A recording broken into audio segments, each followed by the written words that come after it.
Hey guys, welcome to the mini lecture on understanding limiting reactant problems.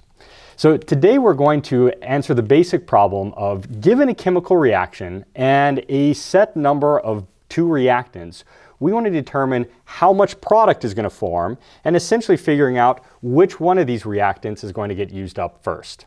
So our objectives listed out here really come down to effectively defining a couple terms and coming up with a pathway to answering these problems. The first term we're going to talk about is the limiting reactant. So that reactant that gets used up first in a chemical reaction equation we call the limiting reactant, and the other reactant or number of reactants are called the excess reactants.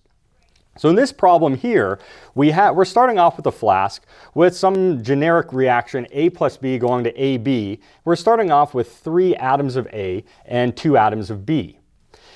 If we start combining these guys, according to our balanced chemical reaction equation up here, we can start forming products. So if I take one A and one B, combine them together, we are going to get an AB, and we're going to use up one of these guys. One of these guys. We can carry out this reaction once again using up another A and B. And A, let me get that guy pink for consistency there. And we've now used up another A and B. Now I can see in doing this, we've used up all of our B. There's no more B left, but there's still one atom of A floating around. So with this simple reaction, what we can determine then is that our pink, blue, or our B atoms are in fact the limiting reactants, and the other guy, A in this case, is the excess reactant. So now what we're going to do in this next series of videos will be 3 videos. In the first video, what we're going to do is talk about how we can understand an actual chemical reaction equation, determine the limiting reactant by essentially counting atoms. So the first video will just be counting atoms and molecules. So we'll start off with just a handful of each, and we'll basically play this same sort of game.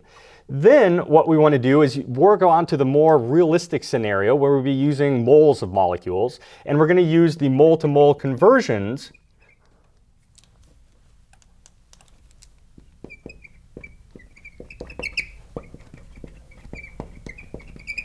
Now, the mole-to-mole conversions technique that we've talked about previously to essentially answer the same problem.